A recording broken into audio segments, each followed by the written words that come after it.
Halo Cuan Troopers, selamat datang kembali di channel YouTube Cuan Terus. Ketemu lagi dengan saya, Andrianto, di series FCC, Forex Class Cuan Terus. Gimana kabar kalian?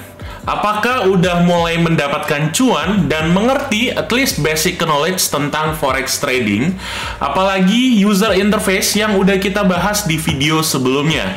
Kalau kalian belum nonton, videonya ada di sebelah sini atau linknya ada di description di bawah. Saya harap kalian udah mengerti tentang apa itu forex, forex trading, dan user interface yang ada di MetaTrader.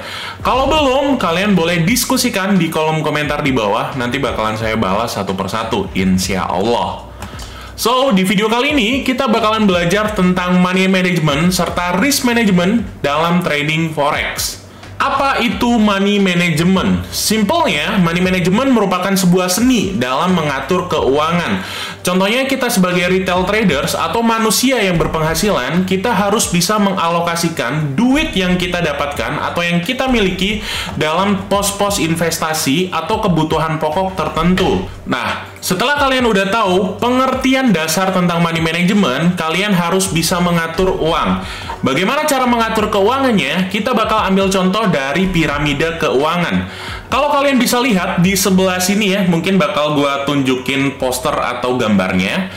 Pokok terdasarnya itu adalah hutang. Jadi, ketika kalian mendapatkan penghasilan atau duit, pastikan yang pertama kali dibayar adalah hutang. Selanjutnya, disisihkan dalam kebutuhan pokok seperti papan, pangan, dan lain sebagainya. Selanjutnya ada di wants atau keinginan, dialokasikan terhadap keinginan terlebih dahulu.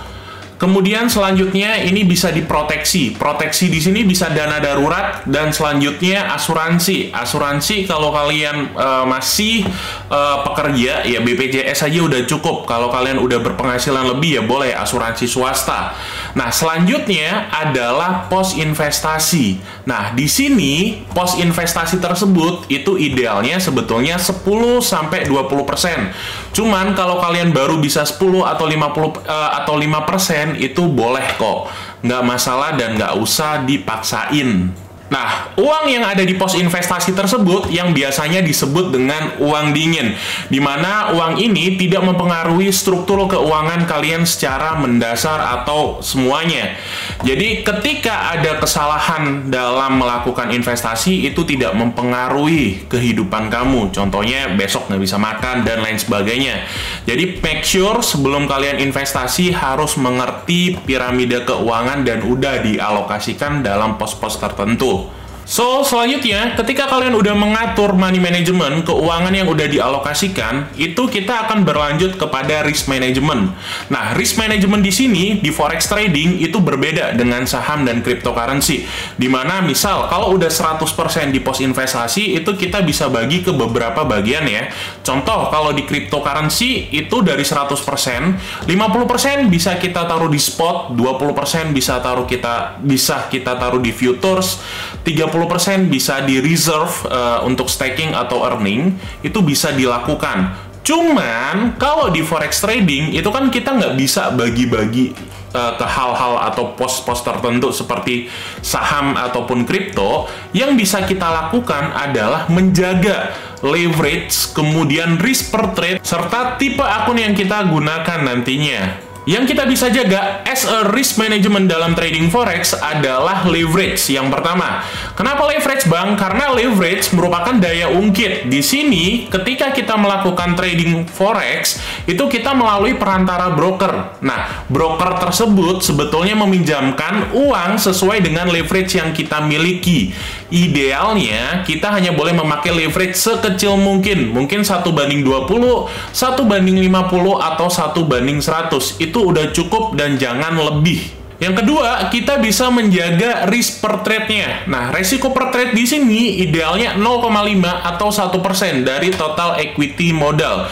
Jadi, misalkan kalian saldonya $1.000, risk per trade-nya 1%, maka setiap kalian gagal dalam trading, kalian itu hanya hilang $10 aja. Dengan arti kata, kalian memiliki kesempatan 100 kali trading sampai akhirnya kalian gagal dan margin call. Cuman yang nggak boleh juga 100 kali gagal kalian tanpa evaluasi. Nah, ini sangat berkaitan juga dengan drawdown atau penurunan dari peak saldo dan lowest saldonya. Idealnya kalau kalian udah kehilangan 30% dari drawdown atau saldo kalian, ya lakukan evaluasi. Apa yang salah? Entah itu metodenya, resiko per trade-nya, atau yang lain sebagainya. Jangan sampai kalian mati konyol 100 kali berturut-turut itu gagal, berarti ya kalian nggak ada hokinya kan dalam trading. Nah, terus bagaimana Bang cara mengukur lot size yang ideal sesuai dengan risk per trade yang udah kita miliki? Simpelnya, kita masuk ke layar di sini. Ini udah ada pairs GBP USD di TradingView. Ini yang kita eksekusi kemarin dan alhamdulillah itu udah hit TP2 ya. Kurang lebih floating profit 151 pips lah. Nah, cara otomatisnya teman-teman, kalian bisa masuk dengan menggunakan tools ini bagian short position, karena kita posisinya short di sini. Kalian shorting position, kemudian set stop loss-nya berapa pips dari jarak entry dan TP-nya berapa pips. Nah, kita bisa masuk ke dalam setting di sini. Setting di sini kita masuk ke dalam inputs, itu masukkan account size-nya. Contoh account size di sini saya menggunakan 5.000 US dollar dengan risk per trade-nya itu 1%. Jadi setiap kali gagal kena stop loss itu saya hanya hilang 50 dolar. Nah, di sini thickness-nya itu ada di 659. Jadi kalau kalian mau hitung manual, itu kalian bisa masuk ke kalkulator.